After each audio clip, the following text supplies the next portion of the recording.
This is the birth of a revolution in southern New Mexico. This is where we really said, enough, ya basta. This bridge is dedicated to the Mine Mill Women's Auxiliary of 1951-52. These brave women took over the picket line against the New Jersey Zinc Company after their striking husbands were prohibited from picketing by an injunction. They were shot at, tear gassed, run over, and jailed. But they stood strong in support of the International Union of Mine Mill and Smelter Workers. It's a beautiful memorial with beautiful words that is located in an obsolete place where nobody would ever see it if they didn't know what they were looking for. These women won a revolution, and their memorial is in a cul-de-sac where if you weren't coming for some given reason, you would never know it was here.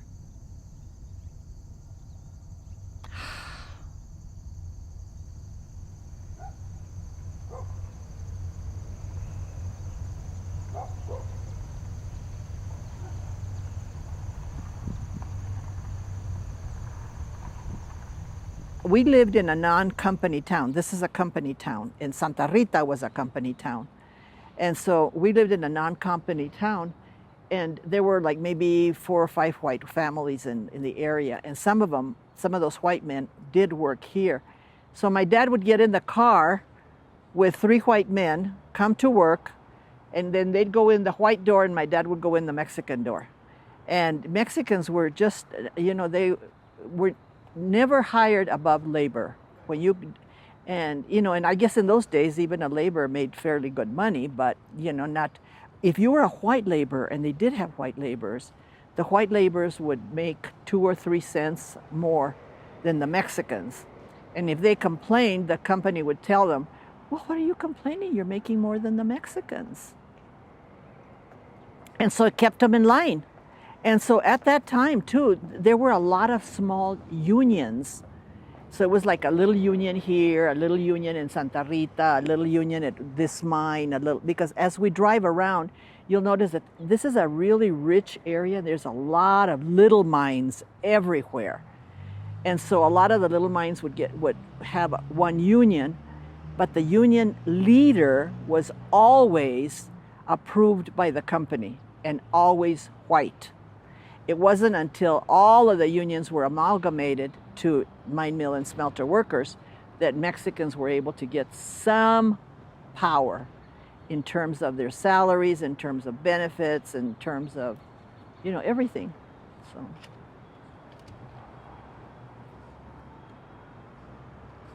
But yeah, my dad worked here for 10 years, I think he worked here. And actually, after I was born, my parents lived here on the other side, because I have pictures of me as like maybe a 1-year-old sitting on the porch of the house. I was a cute little kid.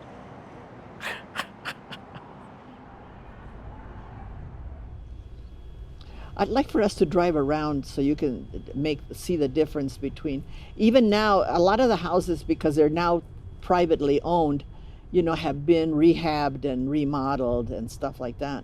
So even on the other side, some of those older houses have been remodeled. But you could still see what the difference was in terms of housing. Oh, there was now on this side, on the white side, they also had a clubhouse. So, people could go there, and it was, I guess they had like a bar and a dining room and a restaurant and stuff like that. We were not invited or allowed to come to that.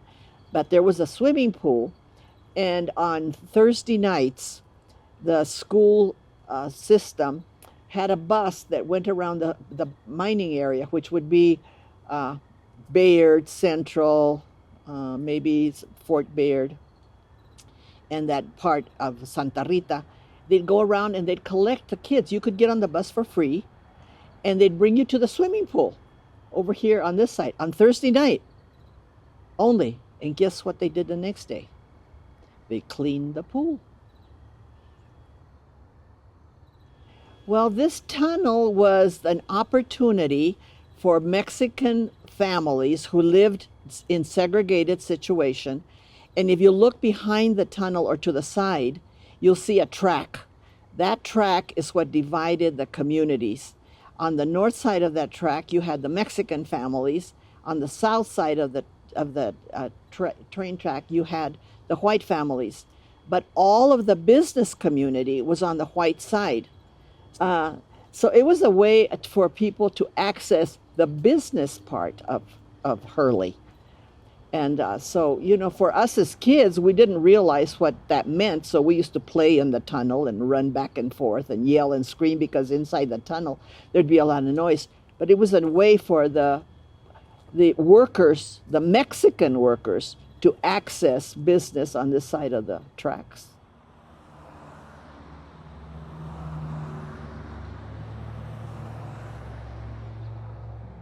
This Union Hall is where all the planning and the execution for what I consider a revolution in this county for the rights of Mexican Americans. The men that came and belonged to this union and the women who belonged to the auxiliary made a difference in our lives.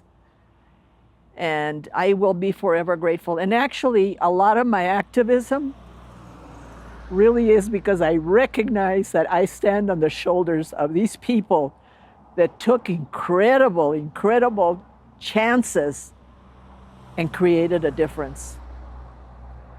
So I will be forever grateful for them, and I'm thankful that my mother was very involved. My dad was more of a go along to get along. He was just a hard worker, and he would come to the union meetings, but he was not an activist, never was. So I like to think this is my mom because that was sort of how she dressed. But my mother was terrific. She was, very, very active in the ladies' auxiliary, very active in the strike, and then is part of the movie. She's in the movie as one of the main characters. Well, let's see. My mom was really, really smart. They were immigrants. They came in from Mexico about 1920 or so across in Palomas. They came through that border. And after she graduated from elementary school there in Santa Clara, my grandmother refused to let her go to high school because high school meant getting on a bus and going to Silver City. That's where we went to school. And so my grandmother said, no, I don't want you on a bus, and over there. So my mother didn't get any more education past her 8th grade. But she was an avid reader. She read everything. And she used to, every time, in those days, I don't think there were bookstores. There were book salesmen that came to the doors. My mother bought everything there was. In fact, when before I even went to school, before I was like, 4 years old, 4 years old, she read the Odyssey to me. And, she would put me down for a nap in the afternoon, sit down next to me, and she'd read. And she'd say to me, mira, si no entiendes lo que estoy diciendo, ask me. I mean, so she, we did a lot of bilingual at home. And so she read in English because there weren't any Spanish books. But then, if I had a question, I would ask, well, what's a siren, or what is this, or what is that? And she would explain to me what it was. And so I traveled the world with Odysseus. I sat at home and cried with Penelope before I even went to school. Every time that there was an event, when we had to do, stuff envelopes, all of those kinds of things, we would come and we would help my mother. And there were always a lot of kids around. And so we were very much a part of what was going on. There was never a time when we were left anywhere and I had a grandmother there and a grandmother here in Baird, but we were never left with a grandmother for my mother to participate. She brought us to everything. And so that was good because it really made a difference for me.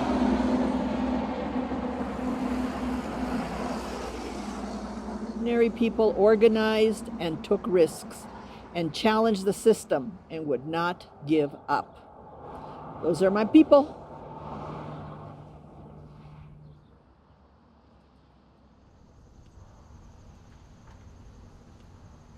See, now they're taking the truck with the full and they're dumping way, way out there in the forest.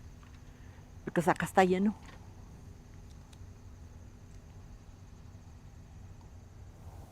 It is a beautiful area. It's gorgeous here. It really, really is. It really is.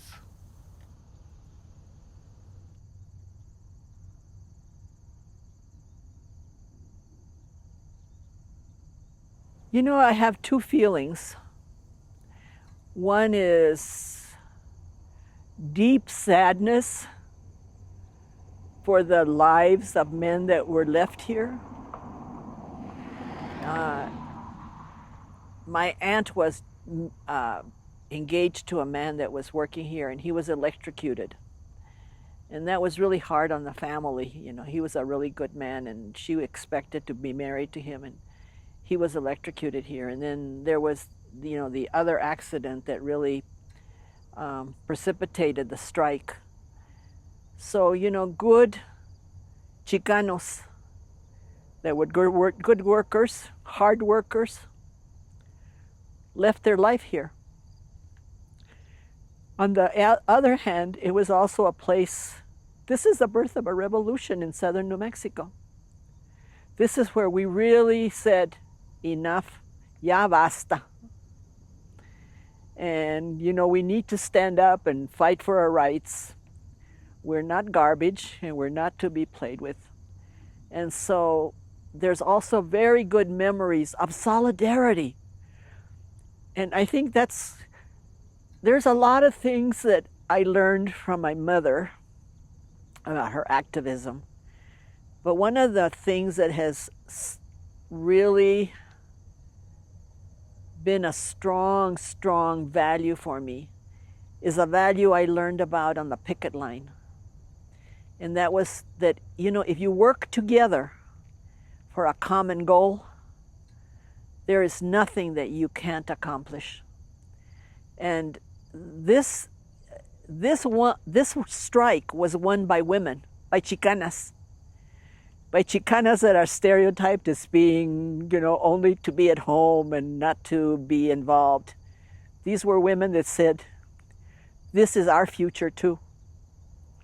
And we have to fight for that future. And when it was time, they stepped right up. And they said, we'll take over the strike and we will win. And they did. It was a lot of Chicanas that probably never even thought they would do that. And, you know, I can remember there were evenings where, or would that be something happening on the picket line, that there was an expectation of something bad going to happen, and so, you know, we'd get in the car and we'd put a megaphone on top of the roof of the car, and we'd drive around the mining district, and we'd be talking to the women. You know, we need you on the picket line. Vengan a la línea, vengan a la línea. You know, you have to come, you have to come. How they got here, I have no idea. But I mean, you could look up at the sides of the hills, like over there where I told you that the little coffee place would be. There weren't that many trees, but boy, you could see people just pouring, literally pouring over the hills, coming to take up the picket line. And so, you know, it was just an unbelievable thing to experience. And, you know, that's still alive in me. You know, that gift, the gift of solidarity, that we're worth something and that we're worth fighting for ourselves. And that's the importance of ethnic studies and of history. We need to know our history. We need to know that we were segregated. We need to know that we were discriminated against. That was overt discrimination. Today, it's more covert. So people begin to think, oh, everything is okay. It's not. It's not. And there is no reason why we should accept that. And we together can make a difference. We built this state. It was built on our backs. And we need to wake up and bring it to a richness that it deserves. So, lots of memories.